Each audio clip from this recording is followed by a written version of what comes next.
Good afternoon, everyone. It is my pleasure to welcome Dr. Gonzalez-Franco as our guest lecturer for today's session. Currently, she serves as a research lead at Google Labs, where she's working on developing the new generation of immersive devices. Prior to joining Google, Dr. Gonzalez-Franco was a principal researcher at Microsoft Research in the EPIC, which is Extended Perception, Interaction, and Recognition team. In this role, she focused on exploring human behavior and perception to help build better technologies from avatars to haptics.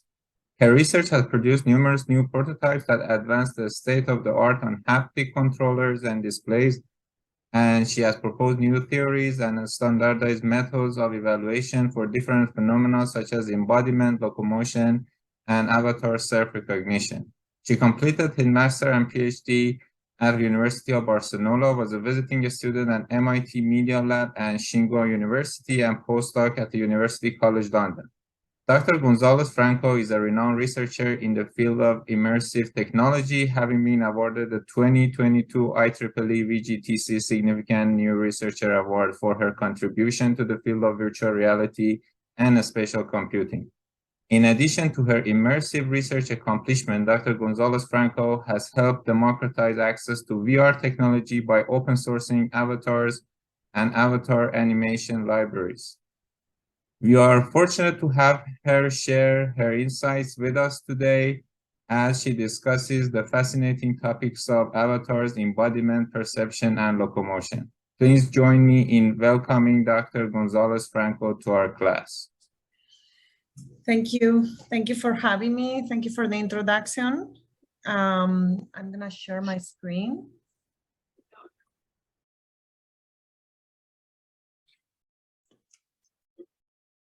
And okay, that's good.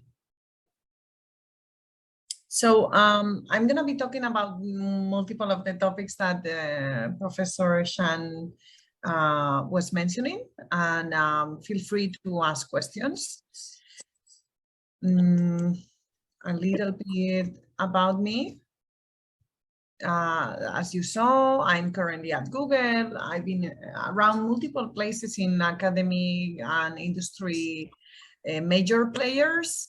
I publish widely. Also, my prototypes are generally taken by media in like tech blogs and everything. And I also care a lot about innovation. And I'm very happy to be in industry actually, because there is a paradigm shift that is happening from the content inside the screen to the users inside the content. And there are many of the things that are happening here that are being decided inside the industry, right? For me, this aspect of moving into an immersive environment has these challenges that have to do with the sensory perception, right? What does it mean to be inside the digital content? How do we author this? What it means for audio experience, for touch experience, for avatars, for locomotion. I'm trying to figure out what is it that is possible with this technology that was not possible with the prior technology, right? So once you have the user inside the content, it used to look very much like this, right? Like very instrumentalized. When we see now, it looks a bit different, but the general idea is that we build systems that interface with reality, right? How much do we have of knowledge of the scene, understanding around us, or less? It is increasing, right? So the idea of completely isolated virtual reality or an augmented reality is starting to be more blended into a blended setup, like the see-through currently on some of the commercial products is very good. So once you start having blended reality, you can imagine if when you augment people's experiences, right? A very easy thing to augment is things that the user cannot see normally, like cardiac, the cardiac pulse, or some of these other aspects of physiology that perhaps a camera or a sensor can retrieve for us and make visible, right? So for example, in CardioLens, we use the cameras to realize this idea of the heart rate, which is some work that actually Daniel McDuff has been working for some years. And also through small movements in your head, you can figure out your own heart rate, right? So when you meet someone with the HoloLens or with any other device that is augmenting your reality, you're seeing the other person's heart rate, okay? And this idea that you can show the invisible for other people, right? In general, what this means is that we are not just interfacing with reality, our interface is between the brain and reality. So it's more of a perception and cognitive experience. And cognition is this processing of all the experience of perception, memory, all of these things together, and creates this knowledge, this awareness, right? Very much driven by sensory perception. But sensory perception is not something just like isolated with equal partners, right? Like some sensors are more dominant, and also it needs to be integrated. And the truth is that it's more important to have two sensors telling you the same thing than just one sensor, even if it's a very dominant sensor, right? For example, in the rubber hand illusion, you'll have two modalities, the touch and the vision. If they tell you the same thing, the probability of you accepting that experience as reality is much higher. And it's not just an additive higher, it's a super additive higher. This is why it's so important to have multisensory experiences. And I think it's one of the powers of immersive experiences compared to just 2D, right? This idea that they did these experiments, they put the electrodes on the brain of the cat, and they measure if the cat does see a dog, if the cat hears a dog, and if the cat sees and hears a dog. And it's 150% more voltage than either of the conditions, right? So you're talking about super additive behavior. So you kind of have to talk about perception in a multisensory way. And it's also an evolutionary aspect, right? If you look at the evolution, there are millions of years, billions of years, with almost zero evolution. And evolution starts when you start having sensors, right? Sensors to sense a predator, to sense a prey, and then there is the need to run out of there, right? And so we get to the current age. And, you know, humans are just here, maybe here, right? The rest is prior. So evolution is very interesting from the sensory experience perspective. Okay, so we need to understand some perception aspects might not be optimal, but they just got away here and we have them, even if suboptimal, perhaps in our species are less developed in other species, or, you know, it will change. So the processing of all this perception, let's talk about perception in three different ways, which is exteroception is the one we generally think of perception, like the vision, audio, and touch, the external perception. Interoception is very important. It has to do more with the internal state, emotion, self-awareness, which also is very important to how we perceive the or process the exteroception. Proprioception is the sense where we can know which part of our body is where, even when we close our eyes, right? Like a ballet dancer is very good at that. So we look at this ballet dancer and it's made of like little dots, right? So in theory, we just see little dots in a bottom-up experience. But we have this cognition capacity to, out of our own experience, our own knowledge, we can see beyond the spheres, and we can see the context of the ballerina, right? So that's how we process things, and ultimately how we perceive the world will change how we behave on the world. This is a complex system. For me, it's comparable to the, you know, the CERN in Switzerland, the collider of particles. And the truth is that we have very different dynamics on the different sensors. They come with different pathways, priors. They have errors. They will have corrections. They are concurrent. You have to like wait for one or the other to make a decision. You'll see more of that on the research, but the end is that it's quite easy to trick the brain because of, you know, how many errors you need to correct. And in the end, you end up having things like A looks much shorter than B, but they are exactly the same size. So we can create these sort of delusions on the perceptual system of the brain can believe things that are not real to be real. And with the correct stimulation, we can affect our own body experience even, right? So we have proposed papers like this model of illusions in virtual reality with Jaron Lanier, which I really recommend reading this one. Let's look at the different sensors and how they interact in virtual reality. There are things that you can use, like the fact that you respond in a very similar way in a fast reaction task. And here what we do is, okay, let's see a see-through system to measure the delay in the system, but measure it through the answer of the human, right? So we can measure the actual delay in the system using a microsecond clock and a very high-speed camera, or we can just ask a person to press the button whenever we ask them, right? Whenever these change colors, press the button, you see, or leave the button. Something that is very simple.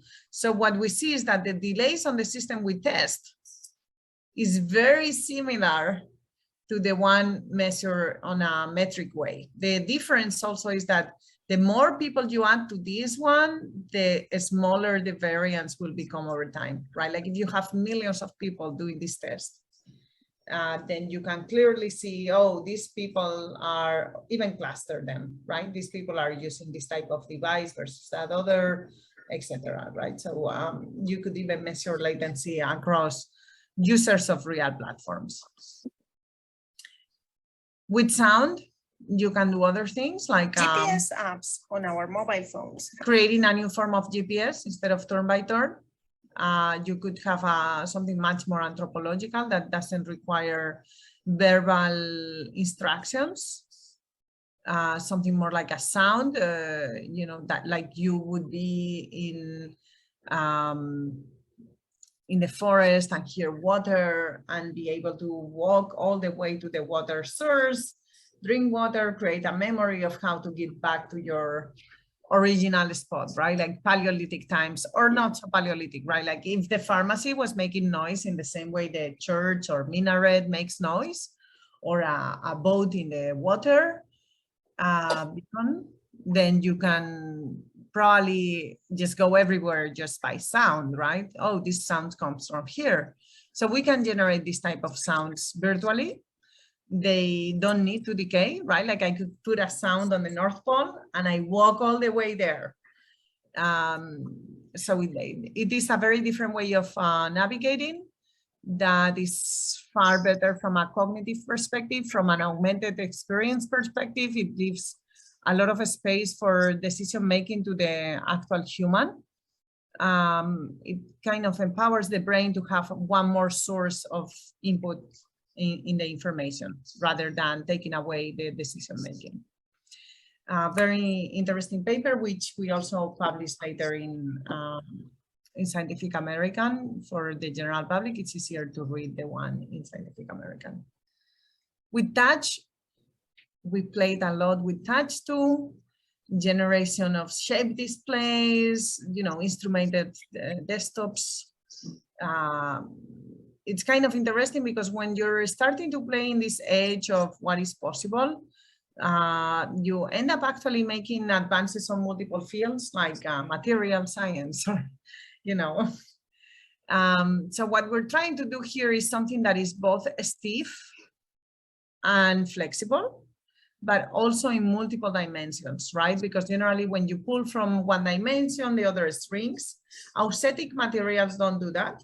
I mean, they've been used for many years in industries like shoes, etc. The thing here is we use a very solid material. We do a cut into it to provide this flexibility. And it is in this cut that we achieve the possibility to bend in multiple directions without having millions of pins, right? Like making this cheaper. Another option of a desktop that you know, is instrumentalized is this idea that with touch, we don't need to be like with vision or audio having a total space of coverage, right? We only need to cover wherever the hand is. So you're good enough at knowing where the hand is. You can reach there on time and just be there for any sort of haptic experience, right? So with good hand tracking, this will get even better. You can watch these videos online, they're all available. The other option you have dynamic environment requires fast is to redirect people towards objects, because you might not have all the possible objects in front of you. So we have explored quite a bit of this haptic redirection. It looks like it's much easier to redirect people towards the body midline. It doesn't matter if it's on one ME field or the other. We just published this massive study on visually driven target acquisition in Royal Society transactions. It's a very interesting volume on all visually driven type of illusions. Really recommended. Another thing that you can do is actually just use vibrations, and there are some experiments. Can I ask a question here? Yes. So what in the previous one that you showed, so the target, so the user was actually thinking that they're going somewhere else, right? But by the, what exactly happens? Yeah, so we can stop here for a second. We are asking people to reach this green one, but you see they're reaching another one. And then we also ask them to see what is the proprioceptive drift. It's quite a complex experiment because we do this across the whole arch of possible with the two hands, right? There are multiple places where we can put both the target and the virtual target. And then what you see is that people really drift. You're gonna see now a normal trial. They reach here, but there is no redirection.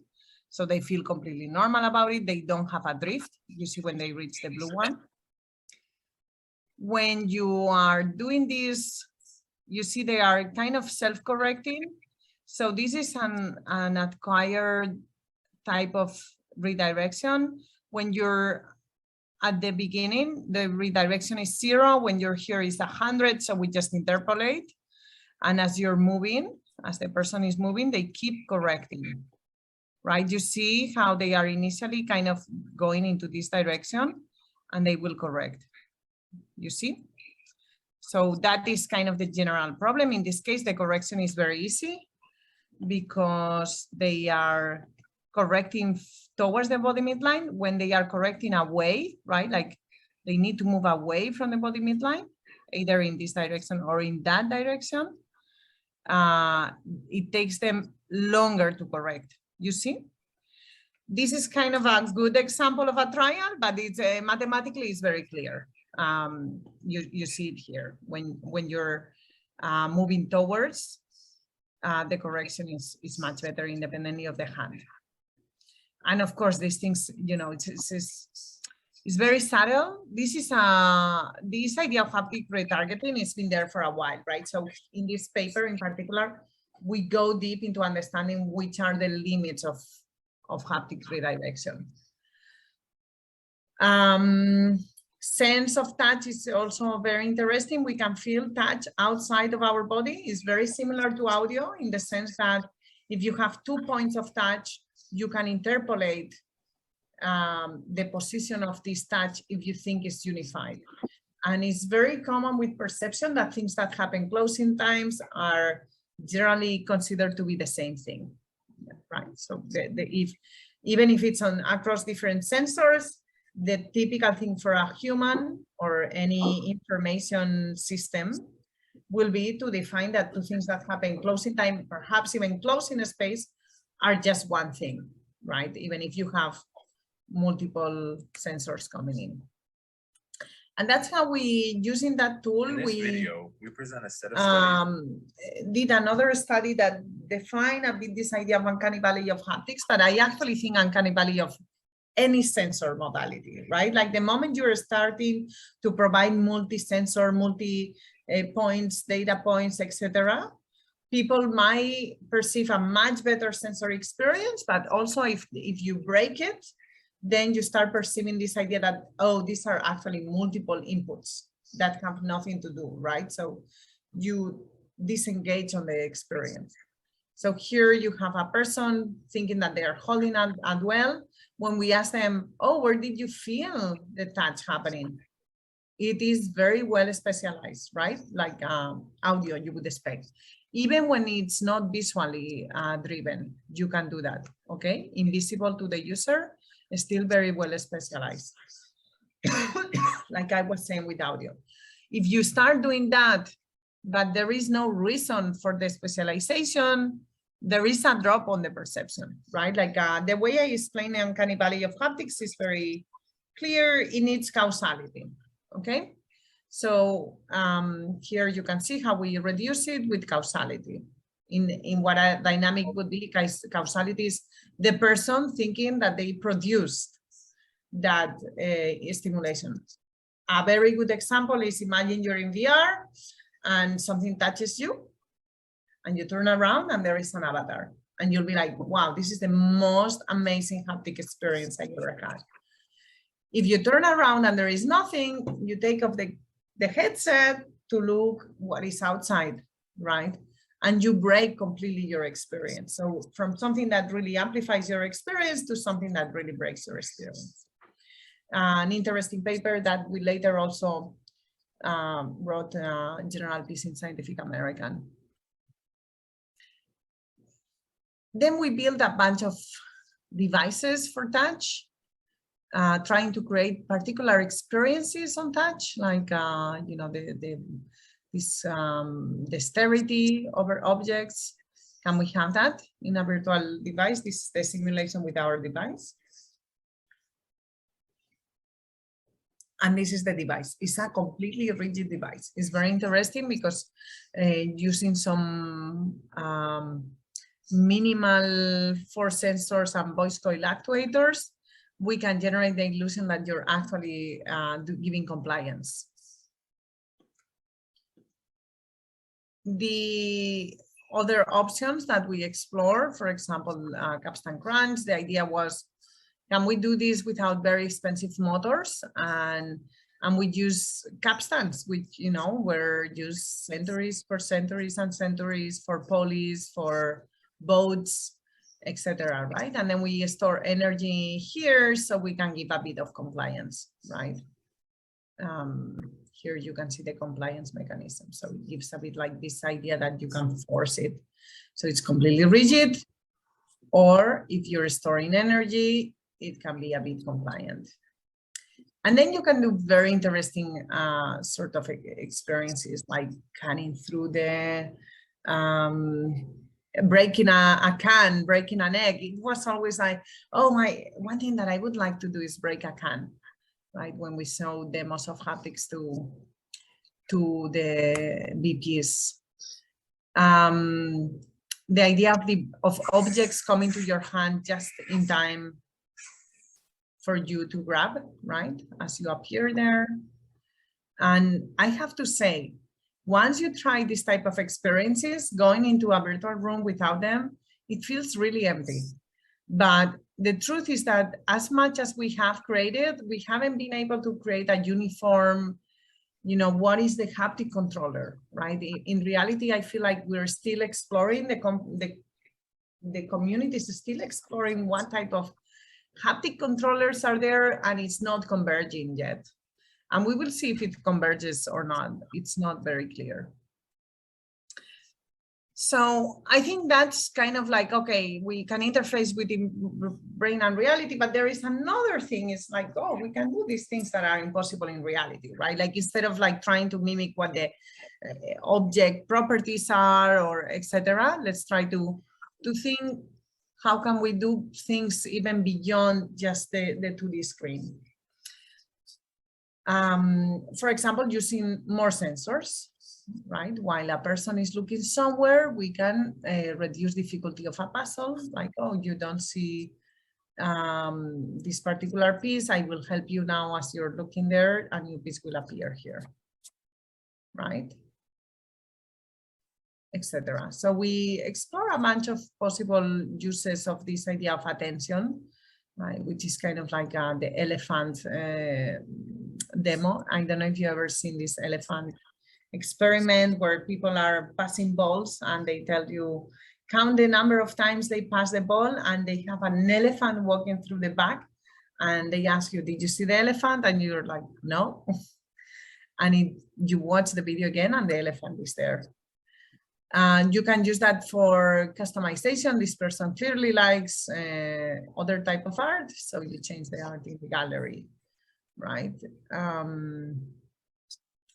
For just having one haptic prop, and then instead of redirecting people there, you just change.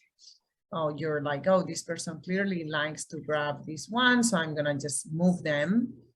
And for you, yeah, when you go grab the actual prop, you're grabbing the one you wanted without redirection. Many different options of how attention, you know, for generating a smaller graphic consumption things. If you're not looking, this explosion looks perfectly well. If you're looking, it looks not so well. Even for locomotion, there is this dashing aspect that they've been demonstrating is very good to reduce motion sickness. But the whole idea is that, okay, we can just keep the phobia and then give a very small frame rate to the rest. So you still have this experience of a wider space, not just completely black around you, and reduce the motion sickness. So we were talking about the illusions on the body, and the rubber hand illusion is a perfect example of this, right? How good can we create illusions on the body itself, not just about the cognition? And it's very incredible how plastic the body is. So here, for example, we have a person who is experiencing synchronous tapping on their hand, just like the rubber hand illusion. And they only see their hand is behind a curtain, they only see this rubber hand, and after a while, it feels like it's your hand. And after a while, I mean the length of this video, 1 minute or less. And when you attack that rubber hand, even some people grab a hammer, you know, like there are all sorts of videos on the internet. People react very strongly, right? It's like, oh, you know, that hand is my hand. So the same thing happens with the whole body. You can create this illusion of embodiment. And there is a very interesting paper on how to do that. We release. And there are very interesting aspects of the embodiment, which you wouldn't think that trickle down through the whole perception scheme. For example, there is a problem in virtual reality, which generally people, if you ask them, they will underestimate by 20 or like average 10%, 20, the distance inside virtual environments. For example, if I ask you to walk for 10 meters in virtual environments, you'll walk for 8 or 9. But if you have a good embodiment of an avatar and you have this very high embodiment, you're almost reaching zero distance compression, okay?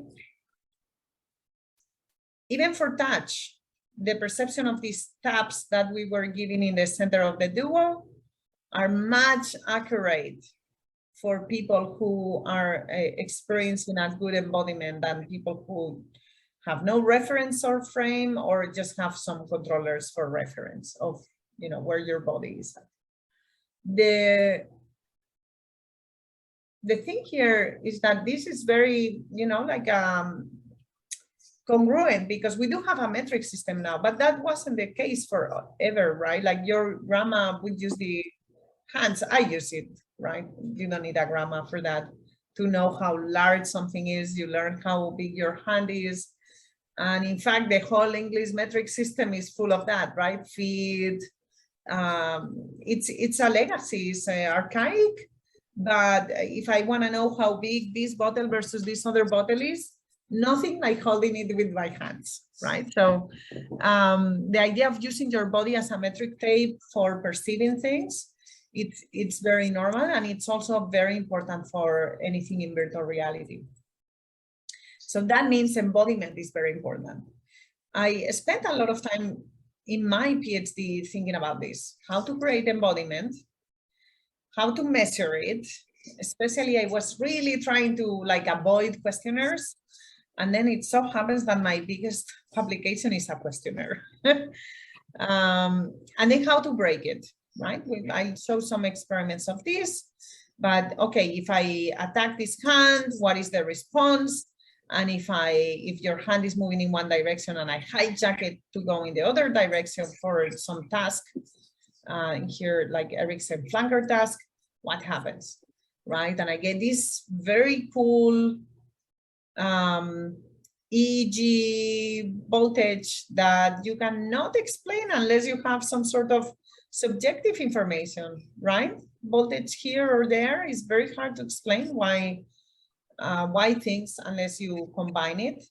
And then I found again and again through all my experiments how well things correlated with questionnaires. So I thought, oh, we need a standard questionnaire, because also people cannot be creating this like 60 times stabbing on someone's hand or virtually, or like asking people to do 200 times move some direction. It's not possible for many experiments. So that's how we came with the questionnaires. And also, this is more recent, kind of figuring out what are these effects of embodiment in general, right? So what is this embodiment illusion? It's partially this idea that you have control over the body. And during first person, you're substituting your body. And that, you have it co-located with you. You can have out-of-body experiences also in which you control the body, right? The thing is that this can change the behavior, right, in different ways, and it will have mechanisms like motor compensations. And that's how we ended up figuring out this follower effect, which is very interesting. It Best kind transition users into the projection. the idea is that if you drift an avatar, people will try to match it if they are embodied. And the bigger the embodiment, the more they will try to match it. If you cannot match it, then your embodiment is lower, right? If you have a big gap between your physical and virtual body, this paper is super cool, I think, because it kind of goes around all this empirical evidence we had, and then sort of puts it together to say, yeah, it feels like there is an effect in which people try to be inside their body no matter what. The 3 layers I was mentioning before of embodiment being this ownership of the body, the self-location and self-agency, all these out-of-body experiences that are kind of interesting to explore, right? Like in the same way that pathologies on cognitive processes sometimes tell you what is the normal for how the normal works, right? When something doesn't work. One question. Yeah. If you have also question, please feel free to. I'm talking with the students. Please feel free to ask. So for embodiment, if we have only upper body, like like we can track the hand and the head, but like in your example, it was a motion capture system that was tracking like the whole body, like legs and other things. I wanted to ask how that level of believability of embodiment would change with respect to the amount of body joints that you can actually track. Would that matter a lot? Or if we can design the experience in a way, even with limited joints, we can have the same effect? Yeah, it is super relevant question.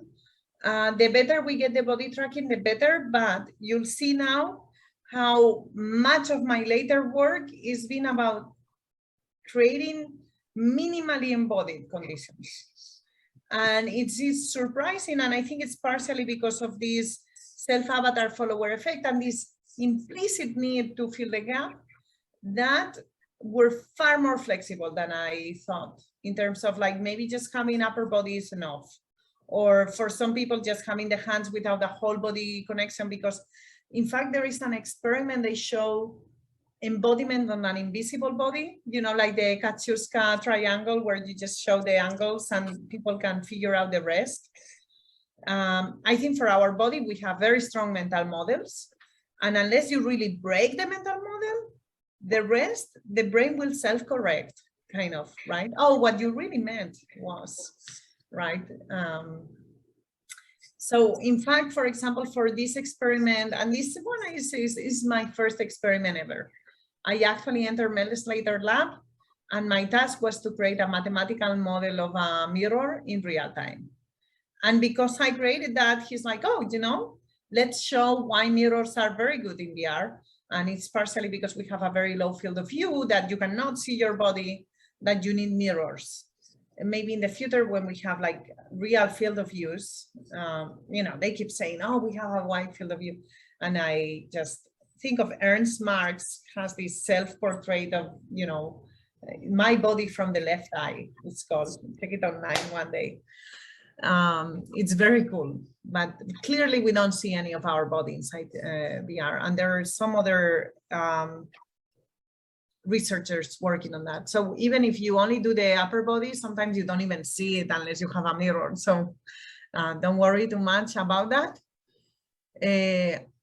Of course, the better the tracking, the higher the embodiment. But even inverse kinematics is very much of an estimation, right? So let's look about embodiment. How strong is it, right? This was the first experiment I did with electrophysiology. I studied many times the virtual body and then found a readiness potential, which if you read Benjamin Libet, which actually is the origin of free will theories, of evolution theories, the idea is that he finds this readiness potential, a difference between the voltages on the both hemispheres that precedes every motion we make. And also it's unconscious, okay? He has a watch, and he asks people to stop the watch whenever you want. And then he asks, when did you have the feel to the urge to stop the watch? And this readiness potential happens before, significantly before people report the urge, which means our brain works as a tool to do inhibition control, right? So we are able to inhibit our motions, but we're not creating the motions. The motions create by their own, kind of, right? So we're constantly inhibiting. It changed the whole judiciary system. This concept from Benjamin Libet was radical. I think this is wrong this time. I think it's the 1883. Yeah, I'm pretty sure this is wrong here. We also find that when we stab on the hand, there is a very big desynchronization in the mu rhythm, which you can see here. Also, even 1 second after the stabbing, there is an urge to move your hand. This is very similar to what is used in brain-computer interfaces for motor imagery, right? This mu rhythm, exactly the same concept. So then the other thing that I explore, so clearly you're reacting to that hand being attacked despite it's not your hand. So it is a very strong experience for people to see their virtual hand attack. It's not just something they answer on a questionnaire. this idea of dissociating the bottom up from the top down, it's very obsessive for many people in neuroscience and basic psychology, right? And I think this kind of manages to have a very bottom-up approach. The next experiment is about agency. What happens if you're doing a task and making mistakes? Because the Erikson-Flanker tasks are supposed to be a rapid decision task, and you should go as fast as you're starting to make 10% of errors, right? When you need to move in the direction of the arrow, but some arrows are incongruent, and it becomes hard to do this very fast. And all of a sudden, the virtual avatar moves in the opposite direction of what you were supposed to do. So there was the error-related negativity is very well known from Erikson-Flanker tasks, but in general, anything that you're told to do something like the arrow was in this direction, I send it in the other direction, right? So I made a mistake. This is the error-related negativity. It happens very early, 800 milliseconds after the stimuli, right? It's a stimulus lock. But the interesting thing is that when the avatar moves, you'll see now every 20 trials, we introduce an incongruent motion. Just look at here. I hope you can see it. It's online, the video also. And now, the person moving in one direction, the avatar in the other. The next trial, people are much slower. There are like behavioral aspects to this also. The paper is very good. But the interesting thing is that 400 milliseconds, which is really a window of integration of vision, touch, you know, all the feedback, the sensory feedback, the reafferent copy, and then you efferent copy, you match it and you say like, no, this wasn't what I was trying to do, right? They're like actually Gallagher and Fritsch, they both explore a lot of on the schizophrenia space. And they are people who are thinking about this. I think this is the first time we show ever this N400. We try to publish in like Science and things like that, but sometimes just it doesn't happen. Anyway, so, but it's still, I think, the first time that you can see this time evolution of this type of errors. Other people have shown more recently, Agliotti has been working on this quite a lot. And like in every experiment that I do, very complex things with the electrophysiology, it happens that it really correlates with the questionnaire. And it's actually the questionnaire, the one that is telling me this is about your embodiment, right? If you're very embodied, you will have a very strong M400 because you really are breaking the embodiment, right? You're disrupting the sense of agency of the virtual body. So this is how we move into all these embodied interactions. Actually, I wanted to show a different slide here. Well, it was about the questionnaire, but it will come later. So when you're doing embodied interaction, one of the things is that you can be very bad at it, at things, right? This idea of embodied interaction is horrible. You're just like taking people who are very bad at doing something in real life, putting it in a computer, and they are also very bad. Like if I dance very badly, I can still not go dancing in VR, right? What's the point? So here, what we do is we can actually improve things artificially, right? We can make you correct your own body in virtual reality to a point that you start learning from that experience and you start being better. And to do that, we need to decouple the one-to-one mapping. So as I was saying, this idea of embodiment, sometimes we need to start playing in the outside of this one-to-one tracking, because if not, apart that, how do we create a whole body experience out of just 3 controllers, which is a problem that we have currently, but there are more to it, right? So I start with this problem because this is a problem everybody understands. How do we do a whole body tracking from only 3 controllers?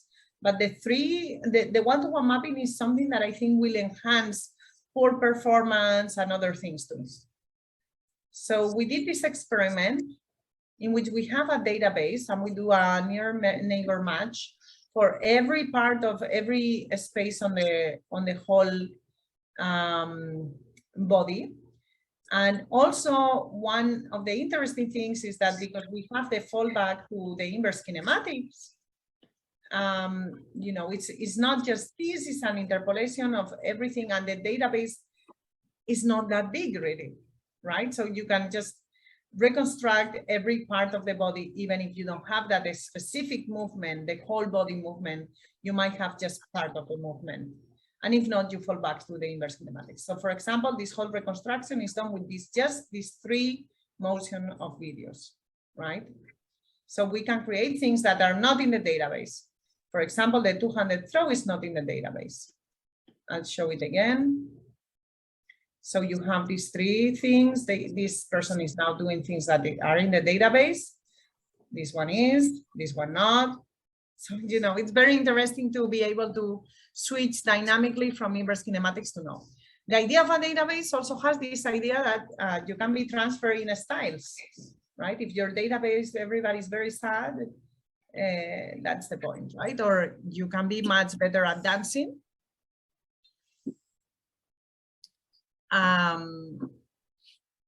But still feel the control of the agency. Our theory here is that you don't need to have the fine motor control. You need to have the large frequency, right? Not the small frequency. And here, for example, a person could be matching their feet just from the hands. And it is very accurate, actually. So you see how we can extrapolate things, and there are reasons to do this, right? Because, for example, hand interaction or motions in general is some aspect of accessibility that is very important, that we solve in virtual reality, right? Because not everybody can use both hands for many reasons. And in fact, if you look at how people interact in virtual environments, not all the time you use the 2 hands, you don't use them in the same way. And in fact, asymmetric coordinated use in games is the most typical one. And, you know, like navigate with the phone or the tablet, or things that you do with the wrist and then another hand, or, you know. So we have these experiences in which we are really detaching, right? The person is reaching this high, but they are not, right? And still, this is a paper we did on motion remapping. It works very well. Here, we're actually improving the performance, right? Like we were saying before, he's still very bad. The actual hand is here, but we're remapping to a hand that is really on the trajectory, right? So it doesn't matter. We remap you to the good trajectory, and you don't notice it. I mean, you notice if you're 100% redirected, that you're being too good. But if you're 94% redirected, which you're also being very good, you're like, man, I'm very good. And you might actually learn more if you do that, right? Ideas of remapping also with different things, you know, you're moving the head, your hand is always static, but you can articulate the menus, or just like reaching, but you're pointing with the other hand where you want to reach, you know, any sort of remapping. And then sometimes we just don't have the space, right? I want to do this in a bus, and I cannot be hitting the person in front of me, right? So, and I don't want to be just super tired, etc. So you see, embodiment is something that sometimes we want to break, so, but not too much. Sometimes we want to use or measure, but you don't want to do electrophysiology all the time. So that's how we ended up with the questionnaires, and with Tabitha Peck, we went around this in 2018, and we went, since the rubber hand illusion, the most cited experiment using embodiment and body ownership from the biggest laboratories on earth, you know, from Henrik Ehsan, Ora Planke, people at INRIA, Jeremy Bailenson, everybody who was doing some sort of embodiment. And we came out with 25 questions that were related to body ownership, tactile sensation, location of bodies, motor control, external appearance, and response to stimuli.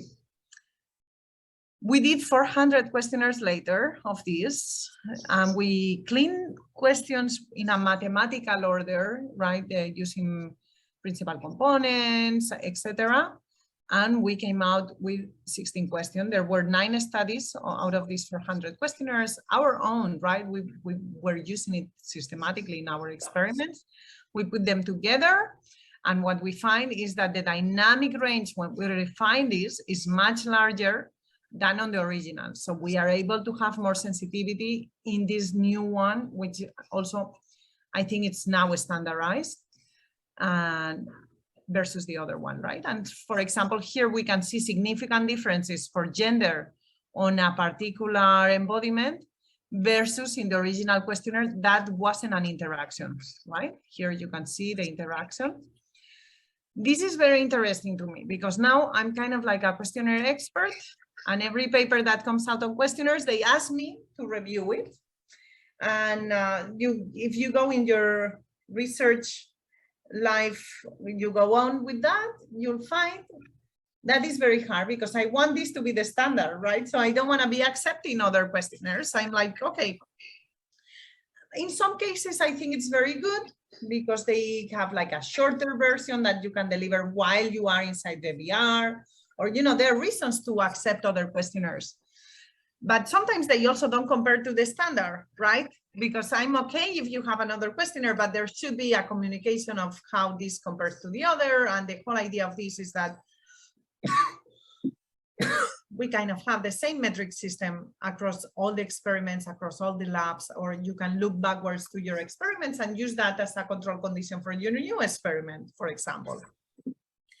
So it's kind of interesting, this situation in which, you know, I need to review something that I feel like it's set kind of on a stone already. This is the one for the community. Having more, I don't think is necessarily good.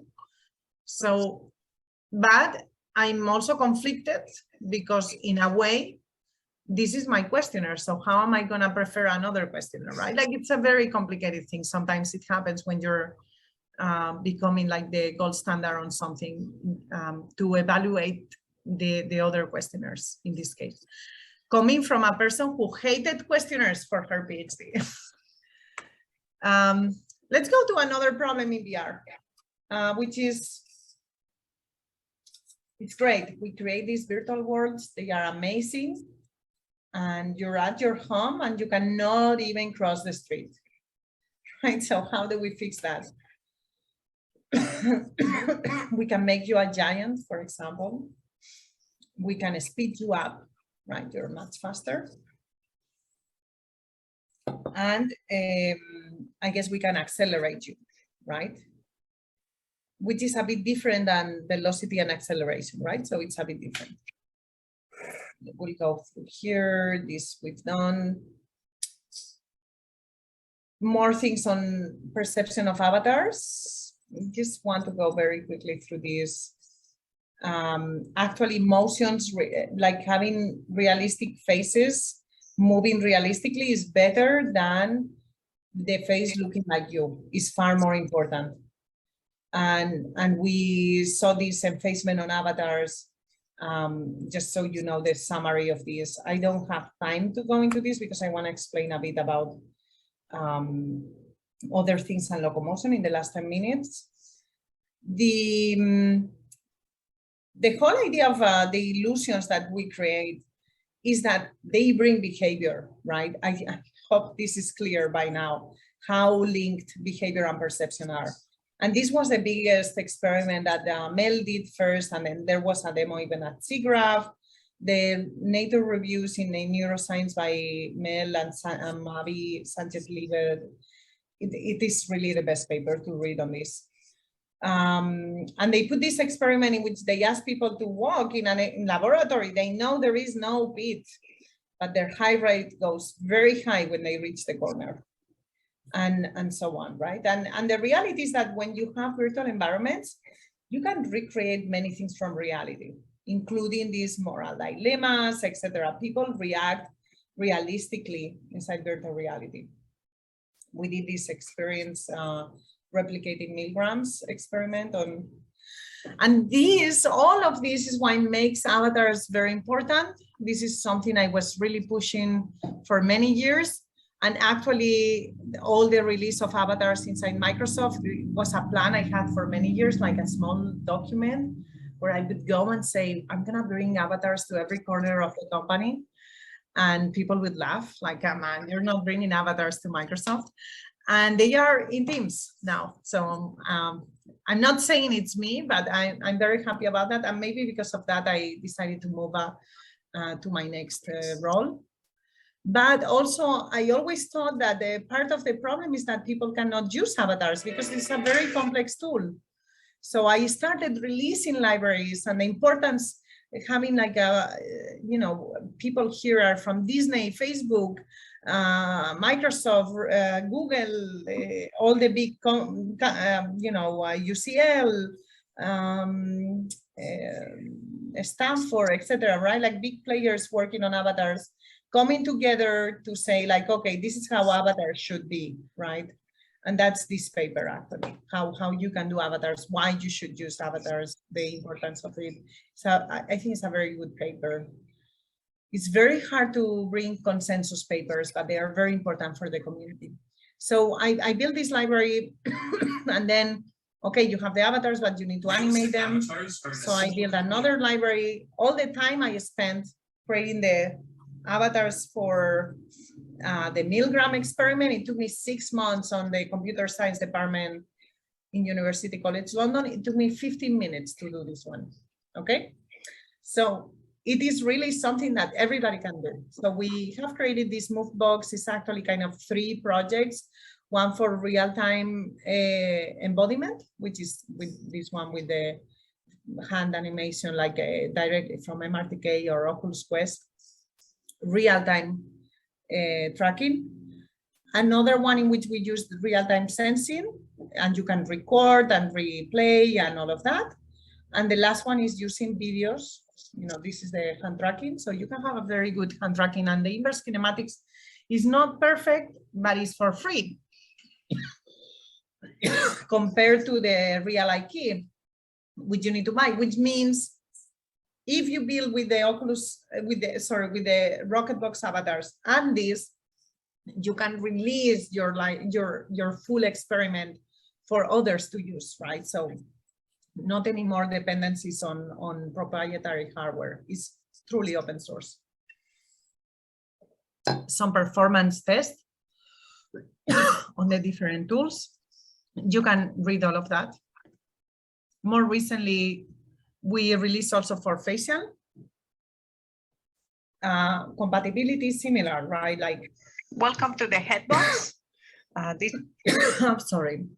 With OpenFace, with Oculus Lip Sync, with Salsa, we created these blend shapes for all of the avatars, and also with the AR kit. Okay.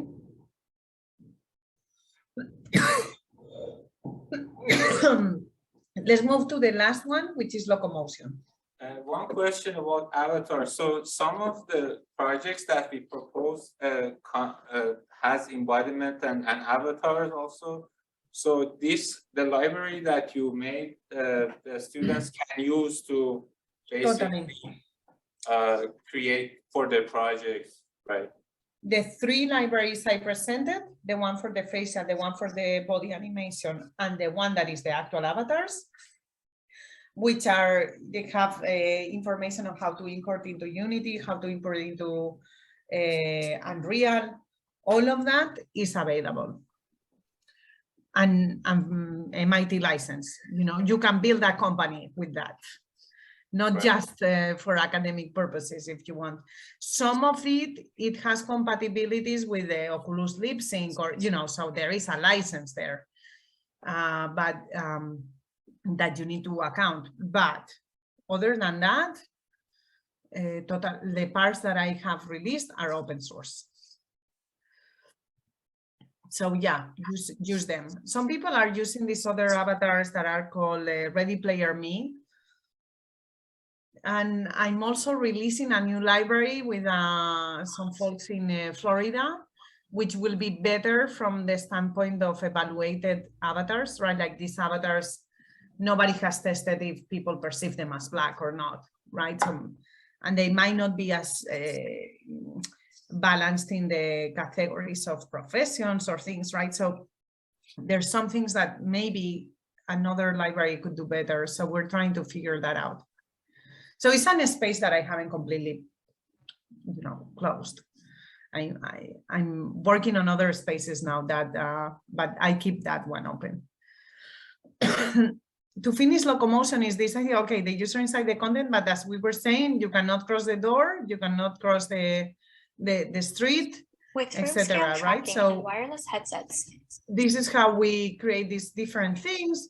Also the idea of distance compression, the locomotion that we were showing before, right? I've been exploring locomotion for a while, even on the wild, right? This idea of a spatial awareness with the GPS, etc. So when Max Di Luca returned to Birmingham out of his time here at Oculus, he's like, Mark, what should we do? And I'm like, man, locomotion feels like a very important piece of the puzzle that nobody's really doing well, right? There are all these taxonomies there, but how do you define a taxonomy? It should be of a complete space.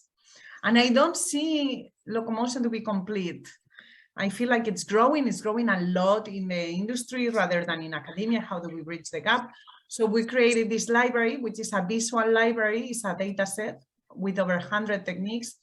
I think when we were 15, we already knew this is gonna be a lot and we need to visualize. And that's when we went to Husty. She's done very interesting visualizations. She's now in University of Arizona. And she's done visualization of haptic controllers, of vibrations, perceptual things.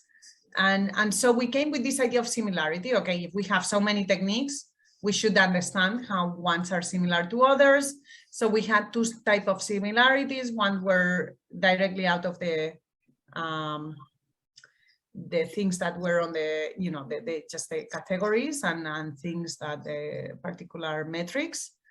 And the others were us, the three of us, plus the four of us, plus Simon, looking at each one of them, playing with all of them, and say, no, this one reminds me of that one, right? And we limited to three. We couldn't say like all are similar to all, right? And that's how we came with the expert similarity. But there are many different options here, okay? Which I really recommend you going to here and looking at them. And in each one of them, you can open them and it will tell you, play this game, right? So it's kind of cool to actually know where you can try it. And these were the main taxonomies that were there before. And you can see how they hit on places where hitting, this one, for example, hits on a lot. But they were leaving too many open spaces. And so in a way, our locomotion is also a taxonomy, despite we try not to do a taxonomy. And it keeps happening to me, right? I try to get rid of questionnaires. I end up with a questionnaire and I feel like it's very funny sometimes. And so it is maybe the good way to approach a space is to be critical about it to start. And spatial awareness, I think, is a very important one. It's one that I work on the GPS space even, which is very important, right? So some of these for me are more important because if you don't know where you are and how you got somewhere, you cannot create a mental map. This seems like a very big handicap for a locomotion technique. So I don't think all the attributes are the same, right? And that's how we go into the deep analysis of the attributes later. We got also metadata, right? Like I say, which game it has. So the metadata and the attributes are kind of like what we use for this, this sort of category creation. And then we categorize things, which are also, backward compatible. What does this category mean in the prior taxonomies? I think when you enter a space that has been explored before, this is very important to say, how do I compare to the prior, which it's kind of my main critique all the time to people trying to propose new questionnaires. Just in case you want to propose a new questionnaire, very likely I will end up being your reviewer. So if you do this, I might be happy with it. Here you can see how locomotion techniques are still exploding. And I'm sorry we stopped the experiment or like counting on 2020, but you can see the trend. And every time a new sensor will come out, you'll have that here, right? Like gesture is just picking up because the hand tracking was just starting. But there are many interesting things that you can do there. Once you have 100 or hundreds of things, you can actually do multidimensional scaling and very interesting. So here is through the data, and here you can see the actual clusters. And this is through the experts. I mean, it's a bit different, but it's not, you cannot really tell this well. So we did this symbolic regression to see like, okay, but it's super complex. Let's look at which are the most occurring components and let's linearize, right? The whole idea of linearization. And we find that nausea, accessibility, and direction of movement are the most important things to linearize to a point that things that are more accessible create more nausea and have more movement freedom, like a controller. You can move through a controller. Everybody will be able to move around, but you have a total detachment from your body, right? You're not embodied. If you're on a one-to-one, you are like less accessible because if you don't have the body ability, you will not be able to do it. You'll have less nausea and you will have more limitations. You cannot fly, you cannot jump through the window, right? There are more things. There are more ways to improve on the motion side, right? Like adding gestures, particular movements, right? Like it can be, one-to-one is not the most movable thing, right? Because of what I say, like you have the physical limitation of the space. So I feel like this is very interesting also. And to finalize this presentation, some of my favorite, craziest locomotion techniques, imagine taking your head out and which has the camera and throwing yourself out to see where you land. And that is your locomotion technique, right? Or gravity, or like using your hand and you're walking on top of your fingers, and that's remap, this idea of remapping, right? Or you're walking on your hands, you're moving your hands, but it really feels like your feet. So it's like handstanding, and it really feels like that for a while, right? You're trying this and you're like, man, I'm handstanding through this game. The hamster ball, I thought it was very funny because of the pandemic. It felt like, oh man, you're like in a ball, nobody can. Anyway, this is just to say that the way I see locomotion after seeing these things, it really feels like you can do many more things. Like the first time you talk locomotion to anyone, it's like, oh, everything has been invented. I'm like, man, no, this is one of the fields, like, you see how crazy things can get? Well, that, right? I just can see that you blend this one with this one, with this one, with this one, and you have a new method, right? So I do feel like the idea of the categories and blending things will create new methods, new sensors, new things will also create new methods. This is something that, I hope someone one day takes and like revives in a way, like puts the new things in there, or, it can be maybe revisited in 10 years. I do think this is one of these that will be award, the test of time award. Sometimes these things I do like, 15 years, what has aged well and what hasn't. Anyway, many people from Microsoft Research that have been working with me, many external collaborators, visitors that I have had over the years, interns. I don't do this on my own. I do many things on my own, but not everything. And with that, I'm finished for today. I hope you enjoyed it. If you have any questions.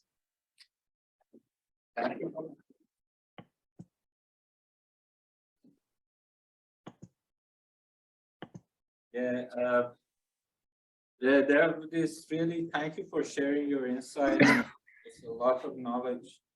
Yeah, I'm sure students learn a lot from it. Questions? It's okay. Also, I think we're kind of over time or like border. So if people want to send questions to you and then you collect them, or that's also fine for me if no one has questions live. Sure. Any questions? I mean, we've taken questions also through the talk, so that's good.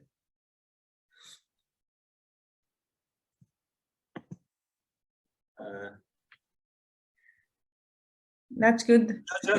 Just one question I have. What do you think, based on all these work that you have done, would be the next challenge in the next 5 years in this space? Yeah, I think this idea of decoupling the body from the movements in how we interact is still very incipient, and it will become better as the tracking gets better. The untrackable space will be more important, right? Because people are gonna always tend to be, oh, I want one-to-one, but one-to-one really prevents you from not only accessibility, but I think many of the wonders of VR, right? Like it limits you to your body more than before. And so I think that space will be very contradictory. As we get better on the technology, it will become more contradictory. So I think it's a very interesting space. There is one question. Yeah, I guess one question I had was, so I guess based on your opinion, how far do you think this technology is from becoming, let's say, the mainstream, or almost like smartphone? Yeah, I mean, we are trying to make it right. And make it happen. I think there is this idea of the long nose of innovation that Bill Paxton wrote a paper on this, and it takes a long time for things to reach the consumer, right? The mouse took 30 years. 30 years, the mouse. So imagine a proper interaction technology that it's gonna change how we interact with digital content. It takes a long time. It doesn't happen every other day, right? We have had 3 of those. The personal computer. Go back on YouTube and watch the videos where Bill Gates is going to the Tonight Show or whatever, saying like, no, every person will have a computer. And they look at him like, man, you're crazy, right? And then the next one was like, we moved to mobile, right? But mobile is a micro productivity space. It's suboptimal in many aspects, but nobody would, and they were like, oh, it's gonna destroy the PC. But the truth is, yeah, as much as no one will go to the supermarket with a laptop and be sending messages there because it would be weird, it hasn't destroyed the PC because the productivity space is still much bigger on the phone, on the laptop than the phone. And then the last one, the one we're experiencing now, is this idea that, oh, the digital content can come out from the screen. What does it look like, right? It looks like many things. Pokemon Go, the game, was a very successful story of augmenting the already using this idea of the data is around us and we can interact with it and it can be playful. And so what my thinking is that, well, if we can do this for productivity, then it becomes a space where you have mobility, but you can be as productive or more than on a regular PC. And it's kind of interesting because it's a lot of aggregating technologies rather than, it's not one technology. It's which flavors of this we put in, right? What is important to have inside here. So it's kind of curating a museum that is going to be interactive for the world to play. I think it's a very interesting moment in history for the idea that we're changing again the paradigm of how we interact with digital content. But when, I don't know, right? Some people are trying AR, some people are trying VR. I think in general, the idea that there are multiple players in the industry investing large amounts already should tell you that, you know, this is kind of a self-fulfilling prophecy in the end. Anyway, that's my thinking. Thank you again. I appreciate your time, and really we enjoyed and learned a lot. Once again, let's thank our speaker. Thank you. Bye-bye.